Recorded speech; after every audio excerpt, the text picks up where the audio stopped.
क्या है इस गांव की सच्चाई, तो चलो साथ में जानते हैं। राजस्थान के कोटा जिले के लगभग 85 किलोमीटर दूर घने जंगलों के बीच एक गांव था, भंवरा खेड़ा। नक्शे में नहीं दिखता था, बस कुछ सरकारी रिकॉर्ड्स में नाम दर्ज था।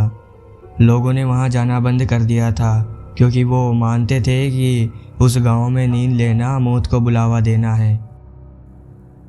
कहते हैं वहां लोग सोते सोते मर जाते थे, ना चीख ना तड़प, बस सुबह तक एक ठंडी सूनी लाश।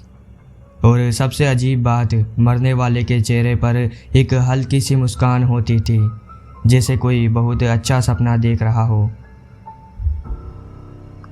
ऋतुराज का पहला कदम साल 1991 की बात है। कोटा यूनिवर्सिटी का एक छात्र ऋतुराज महावर, जो एथ्रोपोलॉजी पढ़ रहा था, एक फील्ड स्टडी के तहत मृत्युलोक और लोक मान्यताओं पर शोध कर रहा था। उसे किसी पुराने फाइल में एक गांव का जिक्र मिला। उसके गाइड ने तुरंत मना किया। ऋतुराज, वहाँ के केस बहुत अजीब हैं, कोई वजह नहीं मिलती मौत की। ECG क्लियर, कोई स्ट्रगल नहीं, मगर आदमी चला जाता है। पर ऋतुराज रुका नहीं। उसने कहा, अगर सपना ही मौत दे सकता है तो डॉक्यूमेंट्री करना ज़रूरी है। गांव सीधा रास्ते से नहीं जाता था।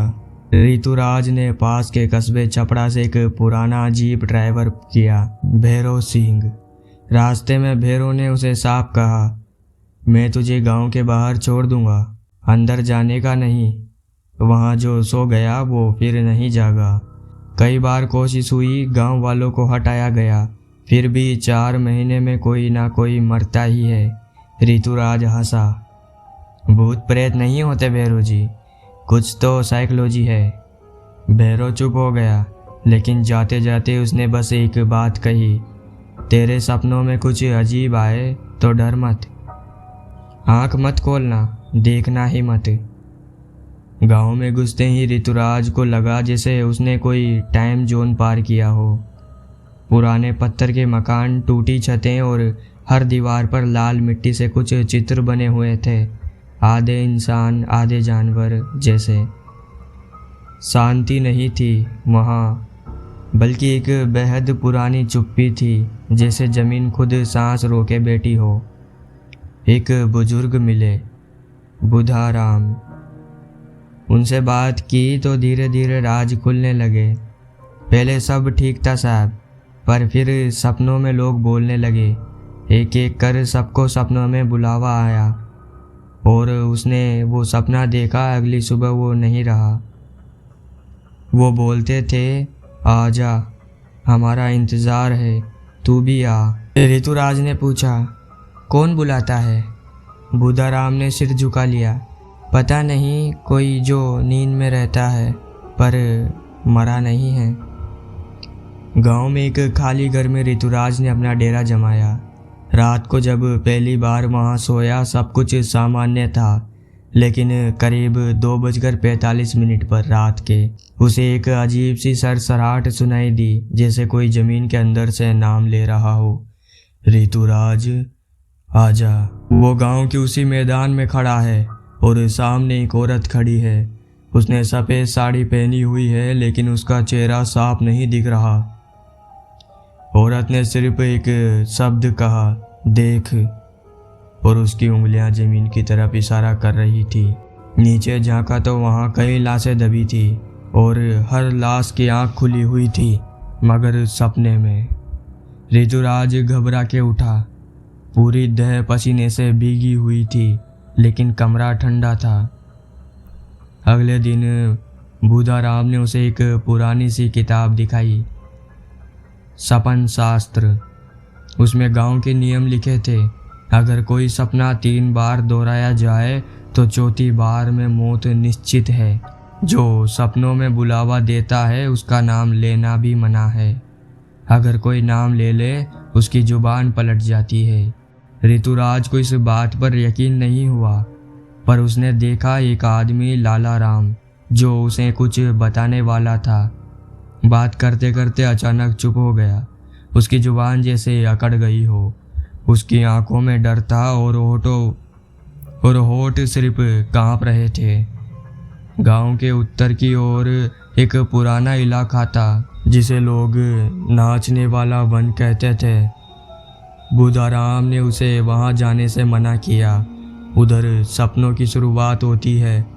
वहां से लौटने वाला हर कोई नींद में मरता है। पर ऋतुराज अकेला गया। जंगल में जाते ही उसे कुछ पेड़ अजीब लगे, जैसे उनकी शाखाएं इंसानों की तरह मुड़ी हो। हवा नहीं थी, पर पेड़ हल्के हल्के झूल रहे थे, जैसे कुछ गा रहे हो। एक झाड़ी में कुछ चमका। वहां एक पुराना रेडियो पड़ा था जिसकी बैटरी निकली हुई थी, लेकिन उसमें से धीरे धीरे आवाज आ रही थी, देख फिर आ गया तू, अब सपना शुरू होगा। ऋतुराज डर गया और उल्टा दौड़ा। उस रात उसने फिर वही सपना देखा। एक बारात थी, लेकिन सब लोग सफेद कपड़ों में थे। घोड़ी पर कोई नहीं बैठा था, बस एक ताबूत रखा था और सब लोग उसे देखकर नाच रहे थे। तभी एक आदमी सीधा ऋतुराज के पास आया और उसके कान में बोला, अगली बार तेरा नंबर है, तैयार रहना। ऋतुराज की नींद खुल गई और उसने तकिए के पास मिट्टी के निशान देखे। वो किसी इंसान के निशान थे। डर के बावजूद ऋतुराज ने डॉक्टरों और मनोविज्ञानों से बात की। उन्होंने कहा कि ये कोई सोने में प्रॉब्लम हो सकती है, पर कोई साफ कारण नहीं बताया उन्होंने भी। शायद यह मास हेपोटीरिया है या साइकोसेमेटिक डिसऑर्डर, लेकिन कोई ठोस जवाब नहीं मिला। पर जब उसने कोटा वापस जाने की कोशिश की, भैरव सिंह ने गाड़ी चलाने से मना कर दिया। पर लोकल लोगों ने आज तक मान लिया कि जो एक बार उस गांव में सो गया, उसका सपना कभी नहीं टूटा। ऋतुराज की स्टडी को आज भी कोई ओपन यूनिवर्सिटी एक्सेप्ट नहीं करता। कोई इंटरव्यू में उसने कहा, मैं हर रात मरता हूँ और अगली सुबह बस इसलिए जिंदा हूँ क्योंकि मैंने अपने सपने में वो चेहरा नहीं देखा। कभी अगर आप भी किसी ऐसी जगह या ऐसे गांव जाएं जो नक्शे में नहीं है, तो वहां सोने से पहले सिर्फ एक बार सोचना जरूर, क्योंकि नींद में जो दिखता है वो कभी कभी सिर्फ सपना नहीं होता। और आज के इस सपने को यहीं पर समाप्त करते हैं, क्योंकि शैडो वॉइस की कहानी यही समाप्त होती है। मिलते हैं अगली रात 9 बजे। आज से भी ज़्यादा डरावनी कहानी सुनने के लिए जुड़े रहिए शैडो वॉइस के साथ। धन्यवाद।